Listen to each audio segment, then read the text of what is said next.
What's up, guys? Day 191 of my 365-day challenge, and today I'm talking about mentors. And it's because somebody asked me how to find mentors. So there's a lot of different ways that I've found, and one of the easiest is obviously just going online and finding people who are doing what you're doing and they're still your mentors, right? You can always gain information from them if they're sharing things on podcasts or YouTube, or they have an audiobook or something. And I've considered Will Smith one of my biggest mentors, kind of since like 2011, 2012. And I can never thank him enough for being my mentor from afar. But even people like Oprah, and I mean, the list goes on. There's so many people. But that's one way of gaining mentors. Another way that I've found mentors are people in my industry, people who are better at something that I want to learn, and I like to ask lots of questions. And I also think to myself, how can I add value to them? So some people that I've wanted to learn some skills from, I just say, hey, I would love to work with you on X, Y, and Z. And a lot of that is coaching. I have a couple of friends that I do trade with. So I coach them on certain aspects of their life and do weekly calls. And in turn, they train me in the skills that they have for me to gain more information too. So that's one thing that I do. And I say add value because, especially for people that are kind of in that space of mentorship, I learned this from one of my other mentors, who's one of the guys that I got my coaching certification through.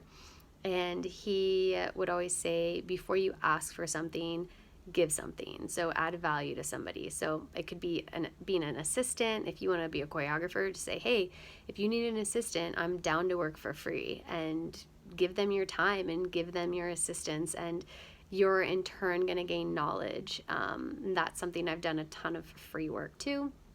And other things too, just pay for one, right? So I have had different life coaches myself, and when I have coaches, I am learning how to facilitate and be a better coach. I learn what I liked, what I didn't like, what works, what doesn't work, how they do things, how I can pull from that and then make it my own. So I hire coaches, and coaches can range in all kinds of costs. But I've paid up to like $1,500 a month for a coach. So it's definitely worth the investment for someone who knows more than you do in that field.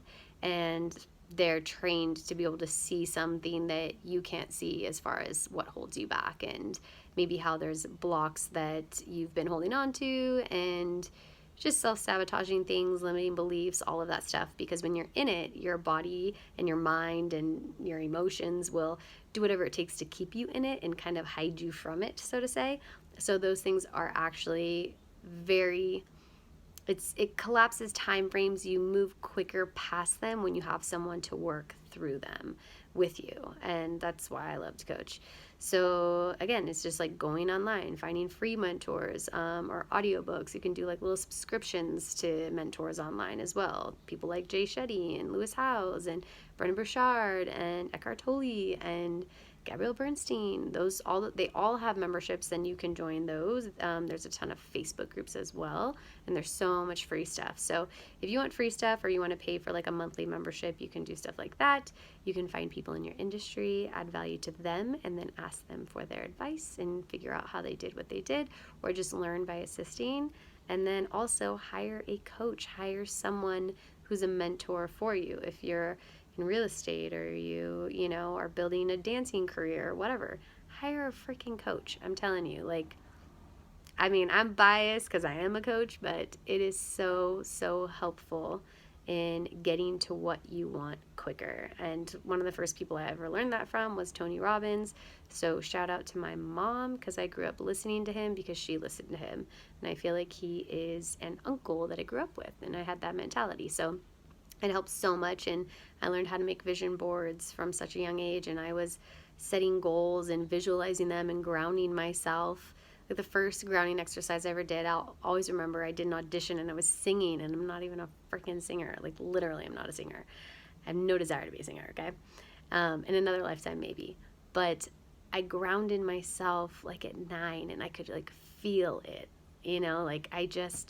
And it's because my mom dove into that space, and I grew up around metaphysics, and so she was kind of my mentor through that. But she also had Tony Robbins and a lot of other people that really poured into me. So yeah, find people who know more than you and just go for it. And there's mentors everywhere. You might not feel like you have a mentor, but I guarantee you there's mentors all around you. I talked about that on another day, where every single person is your guru, including a crackhead on the street, because there's something to learn from that person.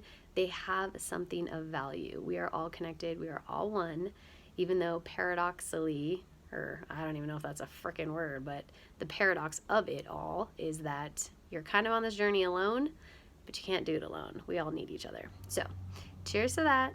Find a mentor. And yeah, if anybody wants a coach, holla at your girl. Bye.